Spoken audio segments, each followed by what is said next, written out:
Good morning if you're in the UK, and good afternoon if you're anywhere further east.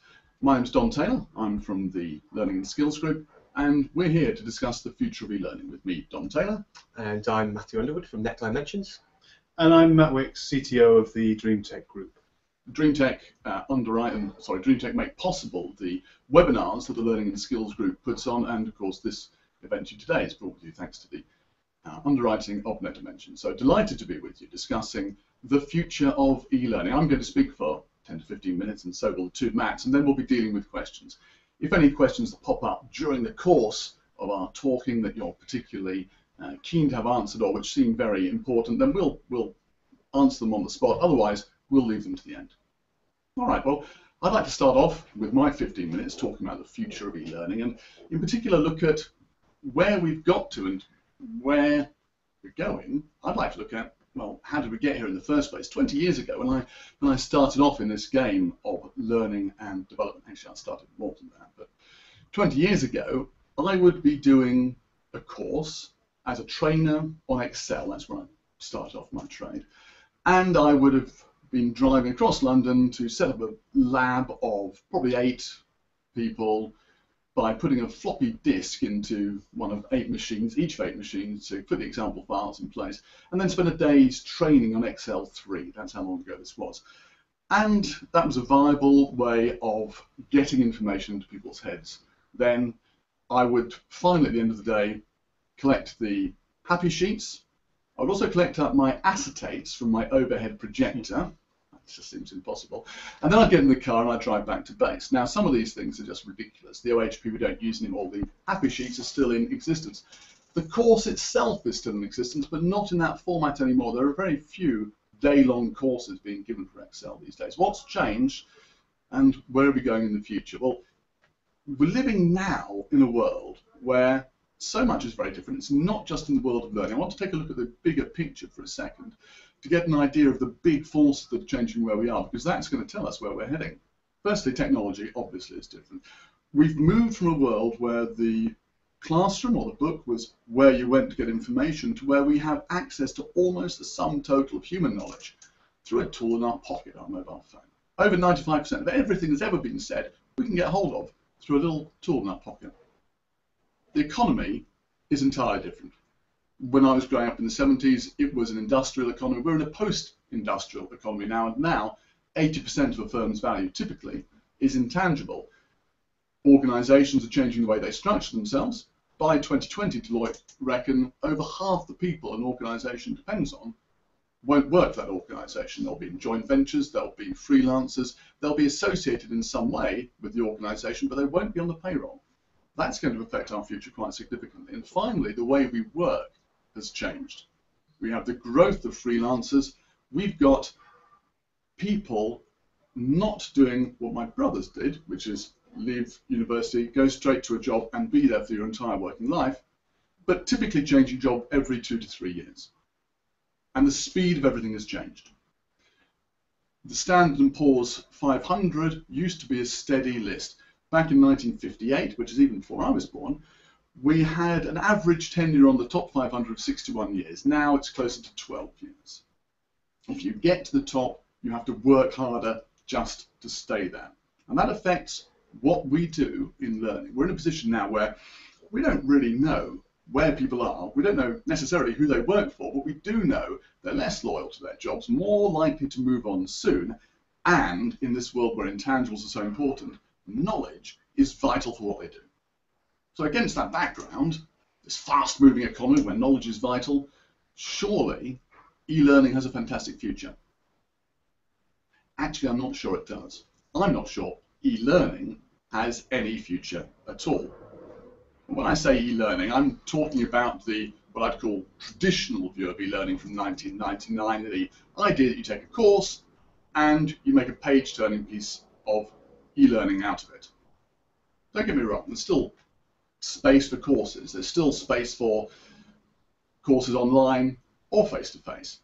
That's no longer everything we do. And what I was doing in that Excel training room, building up people's capability, is no longer the optimal way of building capability. There are better ways of doing that now. So courses are still there for a reason, but the number of reasons they tap into has shrunk. So when I say e-learning hasn't got a future, I mean specifically the idea of producing courses which are dull and you just wade your way through. That time has gone, if it ever had a time. But I also think there's something else about the word e-learning that we need to ditch. And that's the connotation that e-learning, or learning as a whole, is something that is differentiated from the rest of the organization. It's not the case that you have to go somewhere else now to learn. It used to be you'd learn on the job, but you'd learn a lot by going to the training and reading books and seminars. Well, you still do all that, but you learn far, far more on the job in this fast-moving world you have to than you ever did because of the technology that's out there. So let's ditch the E, let's just call it learning. After all, sales relies on technology, operations relies on technology, everything in the organization relies on technology. Let's not assume that learning is somehow different. I love the idea of e-sales. That doesn't make sense anymore. Increasingly, people are just putting their online sales straight through the rest of the process that all sales go through.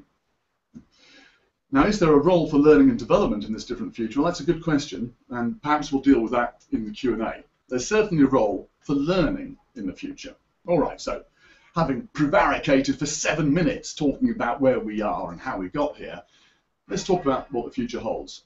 I think the next 12 months, and I'll look at 12 months and 5 years, the next 12 months, pretty straightforward. We're going to see a continuation of existing trends. So we can expect technology-supported learning at work to be really focused on social, mobile, video, and cloud/service implementations. So all those things sound very disparate, but actually have a common core. The common core is they are all symptoms of something that is driving e-learning, or driving the learning industry, that we are probably not aware of consciously unless we take a step back and think about it, and that's the consumer-driven approach to our interaction with technology. We now expect our learning to be as easy as Google, as rich as Amazon, forgetting, of course, the fact that those two organizations have billions of dollars to spend on R&D to make sure everything they do is right. But that consumer-driven approach has a couple of impacts I think we should be aware of. One is that increasingly, external suppliers who were not in the learning and development game traditionally are now increasingly getting involved. And I talk to people all the time about this. They say, yeah, well, we had these people come in. They were a video company. They've done a great job doing this piece of e-learning for us. It might be a video company, it might be a games company, it might be a design company, it might even sometimes be a print company. But everybody's increasingly involved in this world of learning because they're responding to the same consumer-driven demands that we all are. So consumer-driven demand, even in the next 12 months, is going to be crucial, and we have to start working out how we respond to that. We have to be honest, it's not going to be as easy as Google, but also I think we can be agile in how we respond to it. Let's not make ourselves what we used to be when I started doing these Excel courses, the gatekeepers of knowledge. Let's make ourselves instead the facilitators that put people in the right direction to knowledge, sharing, and to expertise. But the other implication of this is, as people see, remember those big trends I mentioned some time ago, as people see those big trends evolving and they know there's a need to react quickly, they know that their knowledge is crucial for the running of the organization, increasingly they are not turning to the training department to get stuff done for them. Increasingly, bits within the organization are doing it for themselves. So we see marketing departments, sales departments, and operation departments in particular coming up with great solutions that involve communications, knowledge sharing, whatever, that have nothing to do with L&D, even though L&D should really be involved. So one of the futures of e-learning that I see is no future for L&D, the department, the profession, unless we're proactive and we go out and engage. What about the next 5 years? Well, I can say anything I want because, of course, nobody's going to come back and say, Don, I saw that video of you 5 years ago and that was, rubbish. So I'm obviously going to suggest a whole bunch of nonsense. No, the 5 years in the future, I think the turmoil we're going through right now will have settled down and we'll see a very different L&D in the future. I'm not normally a big fan of suggesting huge change, but I do think in this case it's going to happen. because knowledge is so important, and skills, but particularly knowledge is so important in organisations, it's going to become a foundation of the learning organisation. Now, knowledge is not something we talk about very much. We tend to talk about skills quite a lot. And didn't I say earlier that you could get the sum total of human knowledge through your mobile phone? Not quite. I said you could almost get the sum total of human knowledge. But precisely because all that knowledge out there is commoditized, how do you do a formula in Excel? How do you do a pivot table? The bit that isn't is the differentiator, and that becomes crucial. So how do you get that knowledge from your key performers, the information about how your competitors are managing the marketplace? How do you get the latest bit of information that you've got and nobody else has got out to your people as quickly as possible and build with it the interpretation that really adds value for your organization? That's going to be a crucial role for L&D. And so almost a communications role, it's almost a marketing role, an internal sales role, but it's absolutely about learning, because what we're talking about there is increasing people's capability and performance, the two things we've traditionally done, but not by telling them what to do, but by providing foundation systems and processes that get them to the point where they can make the decisions. So that's my big thing. In 5 years' time, and as we get there, knowledge is going to be important. Some other things which I think are going to be important: user interface, going to be crucial. That consumer experience is going to mean people expect things just to work and be as simple as plugging your iPhone in and getting all your songs downloaded wherever you are in the world. Totally, managers are going to expect performance. That's a crucial thing for the future, and that's pretty much what we're continuing now. There's a big focus on performance in L&D now, and that will continue. But for capability, that other side of what we do, building capability of the future will mean that L&D have a role in talent, but I don't think that's going to be talent in the old-fashioned, top-down, monolithic, hierarchical way, where we say, we're going to describe a competency for every individual in the organization, we're going to assign courses to each of those competencies and so on, and the reason is things just change too fast. We're going to have people moving out of roles fast, roles themselves changing. Don't forget that 2020 prediction by Deloitte, over half of your workforce won't actually work for you. That makes it very difficult to know who the hell they are and what competencies they need and fit them into a system. And finally, the nature of work is changing, increasingly not job role focused, but task focused. Talent will remain crucial, but the way we deal with it will change. Increasingly, it's going to be a matter of sharing information between systems so that we understand the information we have about people and make the best use of it to help them develop themselves for a short term. We have to accept it's a short term in the organization. And the final thing I'd say is that the foundational stuff that we're going to put into organizations for learning and development in the future will have almost certainly not got a learning label on it. I said earlier we need to ditch e-learning. I think we might find in 5 years' time we're not even calling this stuff learning anymore. It might be knowledge sharing, it might be communications, it might be the repository of all that makes us the company we are. But the systems we have in place, that we have great expertise we can share with the organization, have a learning function. But precisely because silos are falling down all over the organization, it doesn't mean that we're going to have to make it only a learning function. It will have a function across the organization.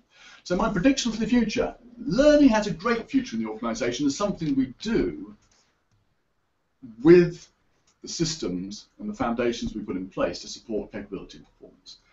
And that will support everything else in the organization as well. There we go. Now, I was supposed to talk for 15 minutes. I never normally talk for 15 minutes to the camera like that straight off.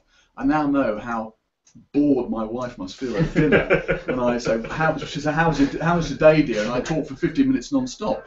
But I feel very passionately about that, and I hope I've shared some of the passion with you guys. Matt and Matt, I guess I'm turning over to you now for your thoughts on the future. Great stuff. Thank you, Dom. So I'm Matthew from Net Dimensions. We're a software vendor, and I just want to share with you some of the things that we see in the market, some of the things that our clients are asking for, how that pertains to technology, and have some slides and screen grabs to share with you. And actually, interesting, a lot of it does chime with what you said, Dom. And we didn't organise that beforehand. It's just we're both brilliant people. This is the way it goes. So we could get the slides on screen. That'd be great, please. Thank you. So What of our clients are actually asking us for is this ability to actually personalise the learning experience. At a very simplistic level, you're looking at deploying globally or across many different departments with different cultures. That Department A or country A needs to look very, very different, have a very different experience to department or corporate or country B and C, and so on and so forth. And right now as well, very interested to hear where we may be at 2020. This idea of the extended enterprise, where organisations are not just looking internally but also externally. Sometimes there are commercial reasons for that. It's not look at L&D as a cost base. How can we actually turn that into something that's cost neutral, actually ideally a profit centre, where we are training our clients, our channel, our routes to market, our distributors, and so on and so forth. The next thing that we are actually looking for our clients, we're actually seeing in the market is this idea of it's not just learning, it is knowledge also. So I'm at the point of need, I have a gap in my knowledge, how do I actually plug that? Am I looking for a course? Is there something I need to do that's traditionally L&D, or is there a person I can go to? Is there a different resource within the business? Is there a PDF, a slide deck, somewhere like that? And how best can we actually make those connections between L&D people and other resources in the business? So the things that our clients, the business reasons that we're looking, or our clients are looking to address, is they're looking to do more with less. As we kind of come through the difficult period we've had over the last sort of 4 or 5 years, actually looking to get the most out of their talent, reduce costs, manage risk, and actually innovate. And how can technology help our clients do that, or how can we help our clients do that? So what we are actually seeing is actually to sort of take it beyond the LMS. Learning management systems, there's many and various out there, and like any system, you're trying to automate as much as possible and then manage people by exception. But one size will not fit all. Certainly we're seeing that now, and that is only going to continue in the future. So we're actually seeing that people wish to take bits of learning management, what's traditionally resided in the learning management system, and put it elsewhere. That may be within a SharePoint portal. It may be within how they do their self-service HR. Why would I go here to ask for time off or review my pay slip and then go elsewhere to browse courses? So clients often say, well, I want to put my list of enrollments or my catalogue of courses directly into a SharePoint portal or into a wiki. So it's exposing those bits of capability in other areas. The next thing is then, again, learning management systems by their nature are fairly vanilla. We can do a lot with branding and skinning and giving that individual experience, but often it's applicable for hundreds of different clients. By its nature, it's fairly benign. Now, if you take a particular cohort, a particular audience, they need to really push the envelope on that. As younger people come into the workplace, their experience of web and really what their expectations are way in excess of where they were, say, 5, 6 years or so ago. So we need to be able to give them something that's very engaging, that's going to just work. So that's the things that we're seeing. So this is the idea of then actually, as we present it, a software development kit. It's a suite of tools and technologies that enable you to expose bits of LMS capability in different platforms, but then also actually build a completely new site, a brand new portal directly on the top. And I just wanted to share 1 or 2 examples with you. This is one that's been developed for Michelin. If you're a tyre technician working in QuickFit or a comparable sort of service centre, you'll be doing your learning through something like this. So it doesn't look like a traditional LMS. There's lots of YouTube, lots of video, and it's a combination. Yeah, we've got courses and tests and certificates, and that traditional stuff is all in there. But they want to be able to bring in expertise, build up communities, have a Twitter feed, app channels, and so on and so forth. So as we see the sort of first screen, the introductory screen, immediately trying to engage with the audience. But as they move down onto the further down that initial page, we'll see some of the things that they're trying to do, as we see on the left-hand side. this idea of gamification and bringing in elements of competitiveness. These are young guys working in workshops. The more tyres and the more courses they do, the more points they get. It really works for them. Yeah. And then on the right-hand side, we have in the middle some news, right? There's some industry news that's kind of coming in there. But then we've got these updates from the Michelin experts, and it's trying to encourage people to return to the platform. You're rewarding them and their engagement within this. And again, as we're coming on to some of these more social aspects, take the courses, you get points, you earn badges, and you get certified. So as you become a certified tyre technician for Michelin, if you are, again, talking about fluidity and people moving around the workplace, do they then, as I go from Quick Fit to somewhere else? No, I'm certified for Michelin. I don't have to retake that course. And then they can go straight on and become much more productive, much more quickly.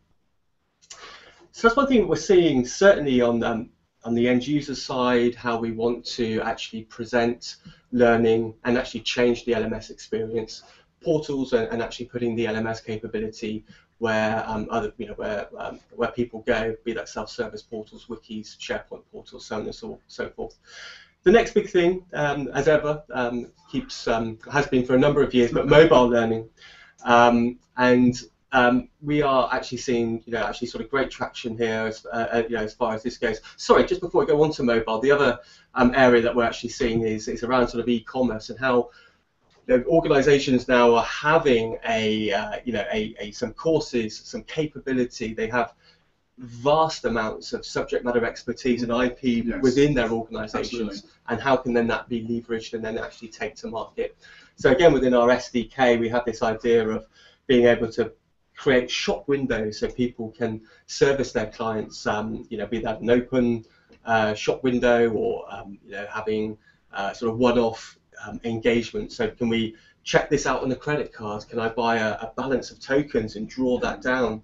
Are there coupons that I can use? So there's a big demand within that, and again, this is just an example of a portal that's sat on top of our LMS for the KPMG Learning Academy. This is kpmglearningacademy.co.uk, and you can see the shopping carts against each course here. Put them in a basket, check them out, go through to the payment gateway of your choice. And again, then within our SDK, we'll create the users on the LMS, enroll them on the courses that they've bought. So it's a very, very seamless and a low admin ability to. Sorry to drop you, Matt, but I think this is crucial. I've seen people decide to buy LMSs because they have to have the e-commerce side to it. They've got to be able to do it to provide stuff to partners. This whole extended enterprise, we have to have courses for free internally, but we have to be able to sell them externally. Correct. And if you can't do that, we're not buying the LMS. So it's not just a nice to have. Absolutely. One of our clients is a global manufacturer of medical devices. Now they train their internal people, salespeople one way, how we go to market this product, but they sell through a very dispersed channel. Right. So we have distributors, resellers, and ultimately our clients. Yeah. So they need to reuse the assets, and again, give them that very different experience. And they have to use your e-commerce to make it work. Correct. Absolutely right. So moving on to the sort of mobile side, what does mobile mean? It means lots of different things to lots of different organisations, and we have a mature mobile learning strategy covering sort of multiple different angles. I'm going to talk about being offline, devices, tablets, smartphones. We're anticipating that 2015 will soon be upon us, and I would be surprised if this stat is a little bit underestimated. I think people will be higher percentages, and that will be mobile. Certainly, if we are there not on our payroll by 2020, then they're certainly going to be mobile as a minimum. So, talking about people kind of working offline, we have an offline version of our LMS, which is not just an offline player, it's the ability to take courses and other resources offline. It's on you carry it around with you as an individual on a flash drive or have it on a small discrete network somewhere. There's a couple of examples just to go through. Cathay Pacific took this approach to do their pilot training when the 747-800 was launched. Lots of media-rich content, as you can imagine, for that cohort. Technology actually driven that. They were very concerned about their networks, bandwidth, their VPN as pilots, so trying to draw down these heavy rich assets. So that was a way for pilots to carry their training around with them. They have half an hour or so anywhere with a USB drive. They can connect, do some learning. And then the key thing then is at some future time when they have got a connection, their tracking data and results are then posted back to the central server. It's not quite the carefree image of the pilot that we have. No, it's not. Quite. The other scary thing is that they do all their training on simulators before they actually fly that plane with 500 people behind them. But there we go. So that was their issue there. The second example actually is Fugro, not a particularly well-known company, but a great client of ours. Offshore oil and exploration. They've, as of early part of this month, now been engaged in the search for the Malaysian flight 370. For them, they are at sea for 4 to 6 weeks at a time. They need to be certified for the bits of equipment and things like that they're working, so they're doing their learning and their testing. As they then approach shore, coming back from their time at sea, they're looking for a 3G network. The moment they find it, automatic synchronization, so that back at HQ in Holland or in Aberdeen, then compliance officers can be very, very clear that whoever needed to do what they needed to do while they were at sea has all been done. They've ticked the correct boxes. Okay, so moving beyond our sort of laptops and sort of desktop PCs and more kind of onto devices. Again, sort of device-aware browser access for people connecting to the LMS on a smartphone. So this is not offline. This is connecting live. Responsive design, maybe something that you'll touch on a little bit further, but detecting what device and browser is using to access the LMS and then actually presenting an appropriate interface so that the user does not have to scroll around to find what they need. So it's just showing them their existing courses, a catalogue, maybe their history, and you can kind of see hopefully the final menu item there, which is about people. So again, it's not just about courses, it's about connecting to the team, and the manager's view of this may be able to approve course requests, or they may be doing some sort of competency assessment or some performance appraisal actually through their mobile device. So we're seeing that much more. And the final part of our strategy is around apps, for tablets and actually for smartphones as well. So again, what we're talking about here is the ability to take courses and other knowledge, but actually take it offline. So this is our app. This is the Talent Slate, and it's actually based on a search-based navigation. So in this example, on the screen grab here, we can see that this person has searched for project management, and great, there's some courses there, but there's also some additional resources, and maybe some PDFs, and people and competencies. So it's trying to bring that picture all together in one environment. The idea there, again, there's stuff that you need to take offline, work with on the train. If you're going to be away from the desk for a while, it really kind of facilitates that.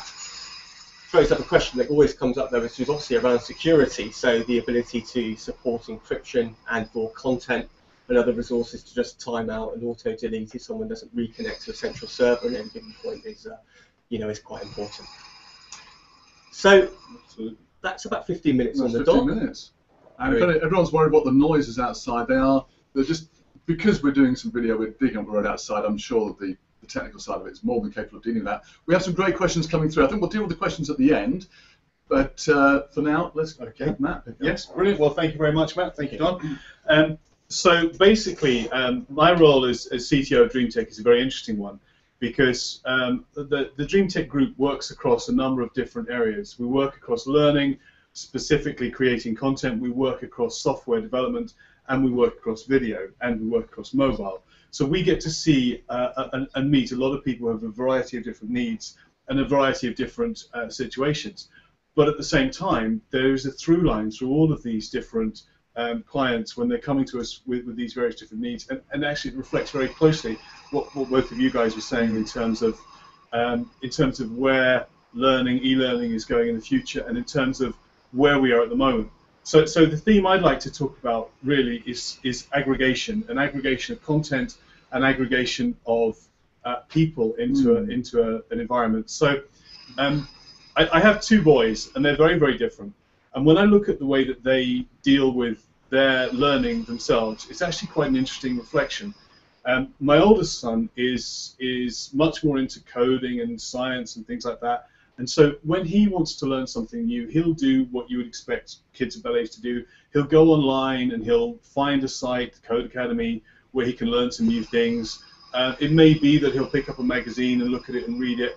But at the end of that process, he'll watch a video and he'll end up with a whole bunch of bookmarks in his browser that he'll go back to and refer to and look at, you know. And that's, in some ways, that's what you would expect. It's actually quite a traditional method of research, method of training yourself. And my other son is very into football. He loves going outside, but he's also very into learning the skills of football. So quite often what I'll find with him is that he will take a magazine and cut out the bit of the magazine that's about how you learn skills. His coach will give him tips and he'll write those tips down and he'll stick them on the wall. You know, he'll take out all of the various different things from the matches he's been at, and where he thinks he can, you know, obviously he's following the team, but where he thinks he can learn something new, he'll keep that and stick it on his wall. His room's a huge mess.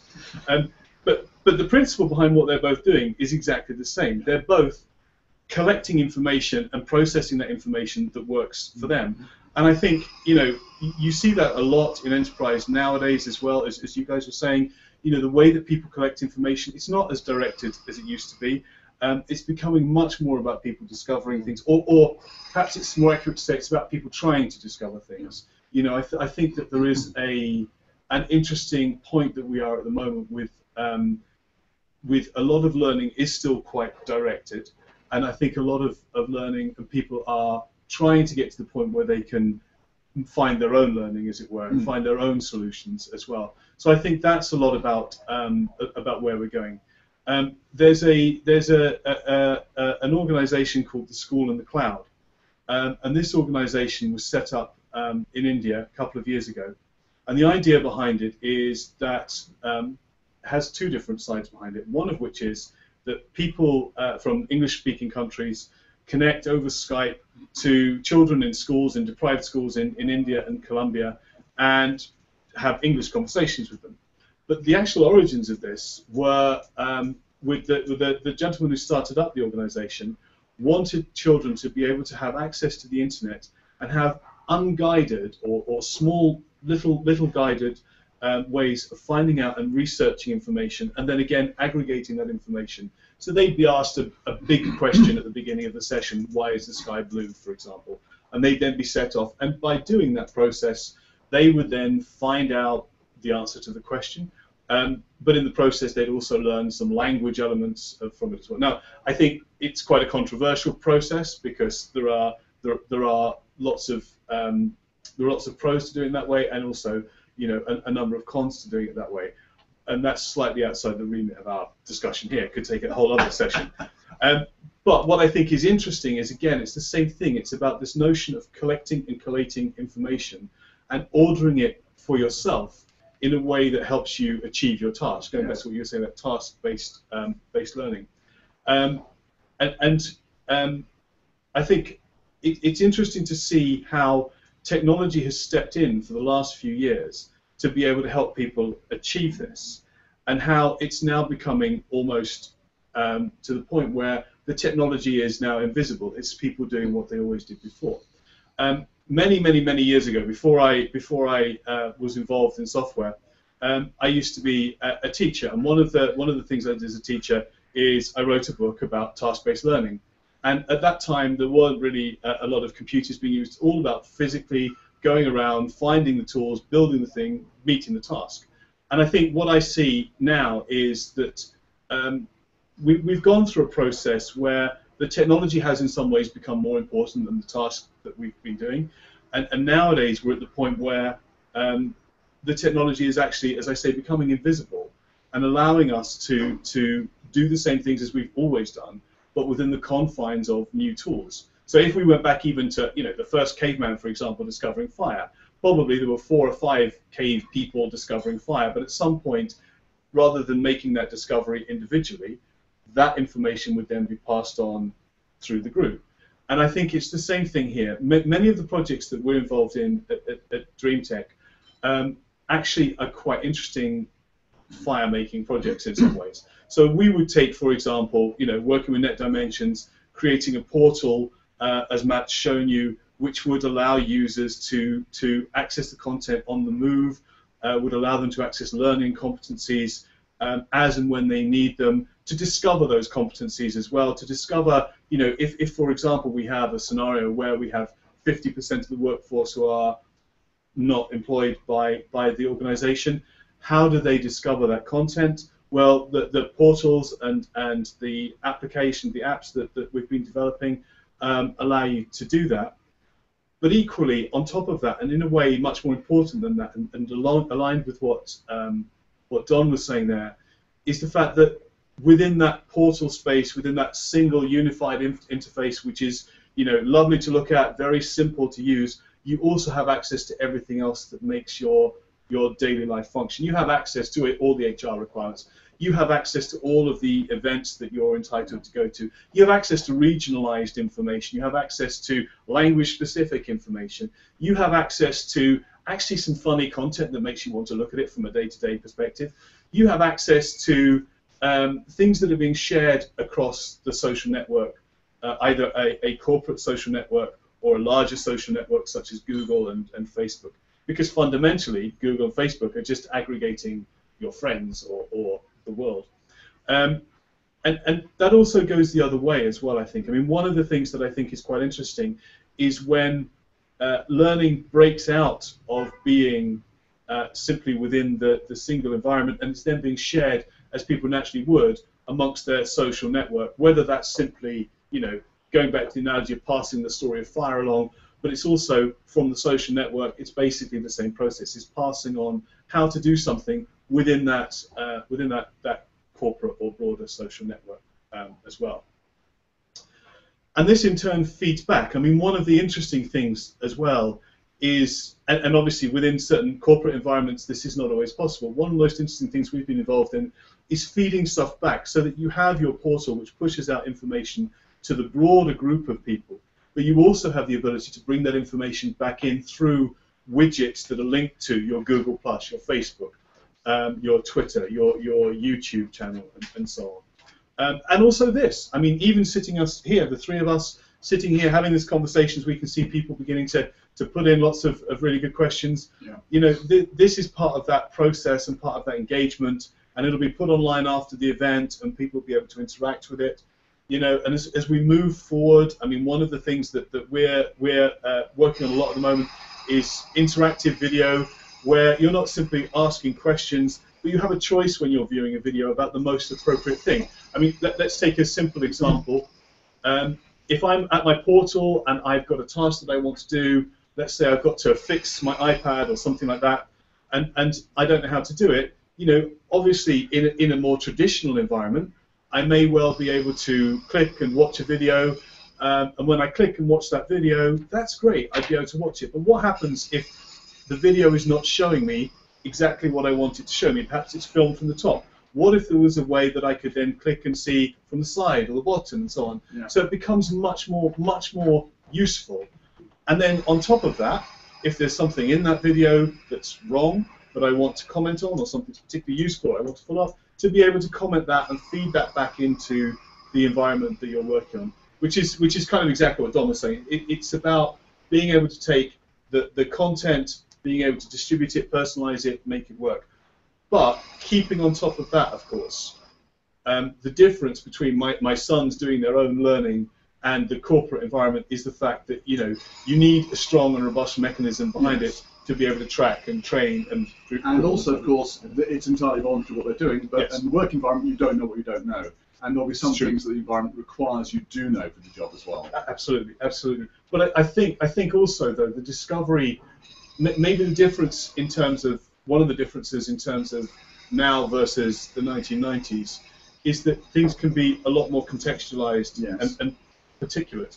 So that if, for example, I've got to fill in a form where I've got a task that I need to complete, and this is obviously on an HR basis, it's actually when I go to the form that I have access to the content and be able to bring that in, and it's all within the context. But I totally agree that there is a world of difference between not knowing where you need to go for your job, and having that level of guidance in there is also But equally, I think, you know, as learning as a living portal, to be able to I come in and I perform my task, I do my job, and I do that successfully. I've got all the bits and pieces I need to be able to do that. That then is a living tool that the next person who comes along and has to do it is there as well, and it grows from that context as well. And I think this also goes out to the mobile side of things.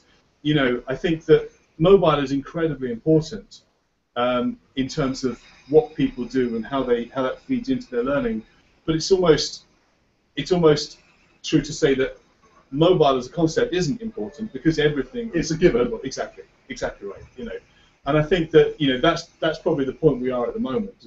And I think also we are, certainly I am, talking slightly aspirationally here. I mean, the reality is that, you know, you have to take organisations along with you. You have to respond to their needs. There is a huge difference between coming in for a greenfield project and the legacy project, where you have to deal with a lot of those things. And I think that, you know, a lot of that side of things, I mean, I think if we talk about the future of e-learning, there is a lot of the past of e-learning that probably is still going to be brought along for quite a long time. I think, interestingly, some of what I've seen is that organisations have been forced into making dramatic changes as a result of the recession. And you know, making a 10% cut on your budget just means you try to do the same things, but you pare back here and there. But if you had an 80% cut, you have to radically change what you do. And actually, I've seen some organisations do dramatically brilliant things with that. Unfortunately, very often involving job losses as well. But it's just part of how they revolutionise what they're doing. So, yes, of course, you've always got legacy practices, but I think I am seeing quite a lot of dramatic changes over the past couple of years. Well, I think what we're seeing is this idea of bringing organisations with you. It's the organisations and the individuals as well, and it's got an interesting dynamic of the sort of, you make everything available on your smartphone. Well, for the younger generation, that's just their bread and butter. That's what they've grown up with. Of course. Why wouldn't you do that? A 5-10 minute thing is just exactly what I want to do. But you know, to enable perhaps an older person to actually, well, you can now take your 6 monthly appraisals for your team offline and do it on the train. That could be a bit of a bigger challenge. So again, then it's this idea of I think a point that you made earlier, the technology is only an enabler. You know, it's only a tool. Ideally, it can become embedded and become invisible. But it's about the culture and this sort of carrots and sticks. How can you reward people and encourage them to make these social contributions and to get through and get done what they need to do is one of the biggest challenges. 15 years ago, in 1999, when e-learning was really beginning to take off, it was all new, it was all fantastic. Now it's just there. It's what we expect it, and I think that's changed entirely how we operate, but also the expectation that's on the learning community. We've got a bunch of questions coming in. We would be remiss if we didn't answer some of them. Sure. Let's have a look at them. So we've got Simon saying, how do we enable the learners to curate those collections of personal learning pieces that you mentioned, asks Simon. Well, I've got an answer to that one, but do you want to answer that one? Obviously, apart from using the technology. I think that's the answer, isn't it? It is a great question. I think the people will be aware of the Tin Can API or the Experience API, which is maybe not. So do you want to share something about that? I think as in sort of layman's terms, you may be watching a YouTube video and you might want to have this included as part of your record. I have read this thing. This is my view of it, or I've read this particular article. I want it to form part of my my learning record. I had this conversation. I found this, and in a very quick, simplistic way for that to then form part of. So I think that's going to have a part to play. We're seeing more that the adoption of that is being driven more by content. For us as an LMS provider, we had to wait for the ADL to actually nail down precisely. So we want to be not just conformant but certified for the Experience API. So those standards need to be absolutely solid. But we're there now. So we'll certainly see. I think the technology will catch up with the content. As far as that goes. But it's the $64,000 question, I think. Matt, what's your view? Your sons are curating already. Yeah, they are. I mean, I'm not sure how successful they're curating successfully for themselves. I mean, I think within organisations, I think that definitely you do have to have some sort of centrally managed system. How much that's going to be the case in the future, I don't know, because I think that as systems develop, the autonomy of those individual systems does change, and I think people's interaction with them is different, and also it depends if you mean curate for your own purposes or curate for organisational purposes. Really important point. So I don't. If you want to. Well, absolutely. I mean, I'd say, Simon, the first thing I would say is, guess what? If they take learning seriously, they're already doing it. I have Evernote. Most of the people I know use Evernote one way or the other to collect stuff. And before I came out here, I wanted to remind myself of a couple of things. What was that stat on the? I didn't actually mention it. But what was the stat on the length of time which a share is typically held these days? What's the topple rate for large organisations? I just put those into Evernote. Answer came up like that. So these are resources that I've collected, and they're there, and they're part of my, to your point, personal sharing, personal learning. Now, I think people are already doing it. I think there are great systems that we can put in place corporately, particularly using TinCan API, which has subject, verb, object as a model for capturing stuff, and you can voluntarily put stuff in, or it can be captured automatically and fed through to the Learning Record Store. But I think the key thing for us in L&D is to take a step back from the technology side of it, because I think that will get sorted out, and almost certainly there are tools out there which are currently capable of doing the job either for a small fee or as part of your LMS. And focus on two things. One is ensuring that people have the ability to use those tools well, and secondly, ensuring that they are using those tools well. So in other words, I'm getting down, again, below performance and capability, down to that foundational level of our role in L&D. Let's make sure people know how to learn. Let's make sure they're using the tools right, and that they are using the tools. Then we'll find that suddenly a lot of what we do probably goes away, because guess what? People have found it for themselves, they picked it up, and they're able to access that stuff they learned. So great question. And three, I think, overlapping answers. Yeah, to it. What's the next one here, Michelle? What's she saying? So Michelle, in my experience, learning professionals are keen to embrace the. I like embrace. I think that's good. They're keen to embrace the changes, but the future of learning requires. This is important. It requires a shift in the organisation's culture. Yes. So how do you approach this? What tips do you have for selling this story to business leaders? There's a few questions in there. I think that's a great question, Michelle. It is a good question. I mean, when we are sort of working with our clients on, I guess, kind of business cases for technology, I think it's to try and keep it simple, to try and pick one or two key messages. So again, this is something that often is still relevant. How much are you spending on traditional training now? Is there some cost that can be ripped out of your journey of a whole 10, 20 people all coming to one location, the travel costs, the time away from the desk? It was only 8 people. That was the extraordinary. And your good self. And my good self. Of course. So, and then proof of concepts. To prove a business case can be very, very worthwhile. I think the cultural shift is, again, big bang, or to do something incrementally, and often an incremental approach is a little more successful. So you're not going to try and completely revolutionise what you do in one foul sweep. It's to pick some of the top 2 or 3 kind of business issues that you're looking to address and focus on those. Prove the concept, get some buy-in from the senior management, earn your stripes, and then you can actually do some of the more radical stuff from a firmer footing. And we kind of see that works, more effectively than, having a really radical off-the-wall idea and, trying to kind of force that through. Being radical internally is so difficult. It's much easier to sell something on the lines that the organisation wants. Matt, what's your take? Yeah, no, I would agree totally. I mean, I think understanding what the objections are as well is often a key part of it.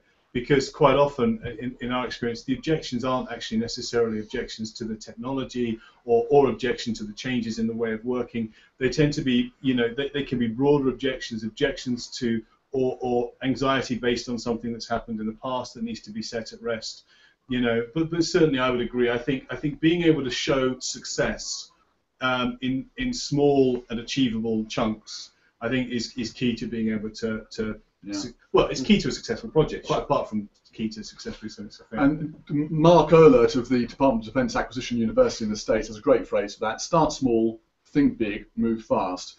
And his point is that you've got to, as you said, Matt, earn your stripes. You've got to show you can do it. But somewhere in the organisation, somewhere there's a manager who's prepared to do something. Prepared to do something different. Yeah. Find that manager, work with them, get his or her seal of approval. Then you're going out not just by yourself, with somebody else who says, "Hey, this worked for me." Yeah. And I've seen that happen time and time again in organisations. No, I agree totally. I think you do need somebody internal with vision, and if you have somebody internal with vision, that it certainly doesn't make the problems go away, but it at least means that you feel like you're on the trajectory that you need to be. And the trick then is to find that person. That means you've got to put yourself out of it and get out of the classroom, get out of the office, and go and have lunch with people, spend some time networking, so you've got the connections you need, and then you can start making your case.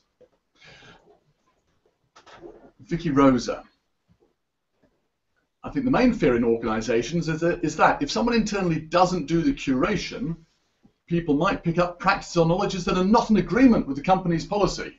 How do we manage that change? And this is a general, I think, objection to the whole idea of social learning, people learning from each other. Like, what happens if they're doing it wrong? Matt, what's the answer? Well, I don't know if there is an answer, but I mean, I can tell you the answer. Okay, go on. They're already doing it. Yeah. That's the answer. Yeah. So what's the answer? No. That's the. I mean, I don't think that you can. I don't think that, given the nature of the world and the way that things are, you can completely prevent people doing it. In quotes, the wrong way. I think, though, that if you have a robust system in place to analyze people's progress, and as part of the learning progression that they're going through anyway, these things will become apparent over time and can be worked on and improved. And if they don't become obvious over time, then in that particular case, probably there's something that needs to feed back into the learning system itself, I think. Yeah. And there are some good case studies of organisations, I think like Ford is one, but there are other organisations where they've got great learning practices in place of people sharing stuff, and nothing's blown up.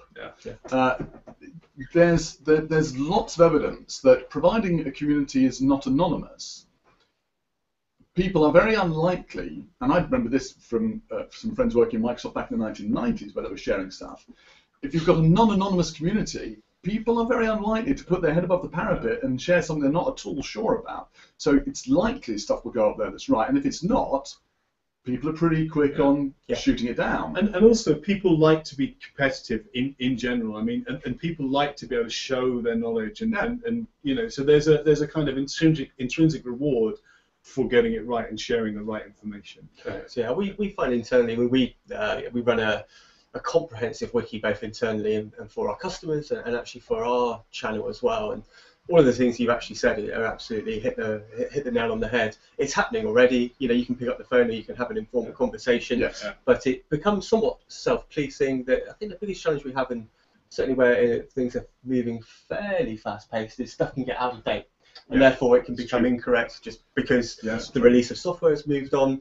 So there is this dual curation as an individual, to comment on something, to correct something, to rate something highly if it's deemed to be correct and you agree, or to rate it down if you feel it's incorrect. But we actually see stuff being archived. I think if it's in an archive, it may still be correct, but probably a good idea to check. So you need a system, and it doesn't need to be a technical system, you need a system, a process whereby you can say, well, the stuff's got a sell-by date, and if when it hits the sell-by date, archive it. It may still be relevant, may not be. But the other side of this pertains, if you haven't got that system in place, guess what? Somebody is turning to somebody else in the office saying, how do I do this thing? Oh, you do it like that, right. Okay. That's out of date. So the bad practice is already being spread. This represents a way of getting better practice out there. So it's not like a negative, actually it's a positive. It should be. Yeah, I would agree. This is a technical one for you. From Simon, so it's for you, Matt. How do we integrate these technologies, mobile, personalised, into formal training programs? So suppose you need compliance to be tracked. What can you do about that? Surely you've got to answer that one. I think for us, compliance just continues to be a huge part of what we do. We don't really see compliance as being informal. Compliance is related to high stakes training, which is people will get hurt, or somebody will end up in prison, or someone will get a massive fine if you kind of get this wrong. It continues to be very formal and very binary. So whether this is moderated, invigilated, actual testing centres, people working on production lines, just really working around standard operating procedures. Something's changed, you need to get that out quickly, you need to get people to validate with an electronic signature that they've read and they understand the content of this. So it is a long way from the beautifully engaging self-service, cosmetically gorgeous portals, so the stuff that we shared earlier. Doing that stuff mobile, is possible, but again, sort of going back to what we were saying of mobile potentially being offline, then is there a delta between if it's that important, I've taken it offline, you may be waiting 2 weeks, perhaps for those new results to come back to the central LMS where you can actually do your reporting. So, again, it's a good question. I think we're a long way short of it. I think there are two things here. I think it's vital to track that a training program has taken place. It doesn't mean you have to track every resource associated with it. So if somebody's having a conversation, which is useful to understand how health and safety works in the organisation, you don't have to track that necessarily. Let's make sure you've got a rich environment for people to learn in, and you check, ideally, are they performing to scratch? That's what compliance is really about. And the second proxy away from being able to do their job properly as well, okay, have they done the certificate? And the next proxy away from that is, have they done the training course? And then right down the line is, well, what are the resources like? We don't have to track everything. Let's just make sure that we are giving people the opportunity to learn as much as they can, as quickly as can, and then we've got the tracking on what matters legally for the company, which typically is either, have they got the certificate, have they done the course? So I'd say let's not do that L&D thing of I've got to do absolutely everything perfectly. Let's get the job done and move on to the next thing so that they've got a rich environment to learn. There's lots of questions from Simon. Thank you for putting so many forward. We're going to jump forward to one it's a Twitter question from Learning Bloke. Learning Bloke 38M. Presumably Learning Bloke is a male of 38 years. Does that mean he has to change his Twitter handle every year? It's going to be really annoying for you, Learning Bloke. But Learning Bloke asks, how do we make sure that freelancers and nomadic workers can prove their training records and this is the sort of the extended enterprise, the freelance environment of the future as we shift from place to place? This is coming up to being our last question. We're getting close to the hour, so there must be a brilliant technical answer to that. Well, we're seeing, I guess, kind of two approaches. One is the idea of badges. Certificates. You kind of take certificates of achievement. Badges in kind of particular areas for kind of subject matters. But we're also actually seeing again, but this idea where people may be bouncing from one company from here to there, and ultimately perhaps fulfilling the same sort of role where you have vendors, regulators, parts of governments, manufacturers, and fulfilling different roles at different times. It's a sort of idea that's coming out of like the nuclear industry and the defence industry of SQEPs, suitably qualified and experienced personnel. So I have a bona fide record that's agreeable to all of these different entities, and if I do move around, then I can avoid that duplication. Again, though, it isn't just the training; it's the E within the SQEP, the experience, a record of being able to demonstrate the correct behaviour, and practice, and also a requisite level of experience. We're trying to have this idea of an e-portfolio, something we carry with us, and it's been mooted, and nothing's happened, and mooted that for years. It seems like. Are we any closer to achieving that? I think that the increased standardisation of like you were talking about between the nuclear industry and various other industries, I think until you get two things, one of which is a totally kind of open set of standards between different platforms or between different organisations. So it's not only a technical, it's also obviously an HR learning question as well. I think until that exists, it's almost impossible. I think there are subsets of it that are possible. I think that, certainly in terms of people's willingness to have more data stored in the Amazon or Google Cloud and so on, the facility to be able to share that information in some sort of open format. In the same way that people kind of log into everything with Facebook or log into everything with Google+, they're making a lot of their personal information available and open. And I can see how that would potentially be used in this sort of scenario. But I think we're quite a long way off there, to be honest. So we've got SQEPs is one example in the UK, plus oil and gas have something getting close to that. Also, I know in South Africa in the gaming industry they have something similar. They have effectively a passport. So if you take your qualification from one casino to the other, you don't have to go through all the regulations required to get yourself up to the level where you can be an employee. again, those are niches, aren't they? Yeah, yeah. And we haven't got that common language for describing this yet. It's not there yet. Perhaps that's an opportunity for somebody out there. So for all the venture capitalists listening, I'd like to volunteer the services of Matt and Don, or as well Sounds good to me. the stripy shirt crew, to put together a program for you. That's probably all we've got time for. It's 12 o'clock. I could do this all day. Look, if you've enjoyed it, we hope to see you on the next Dream Tech production or online. And in the meantime, don't forget, have a great time, and make yourselves the future of e-learning, because it's all about the people in the end, not the technology. Is that right, guys? I agree completely. Okay. Yeah, totally. Thanks for listening. Thanks for listening. Thank you.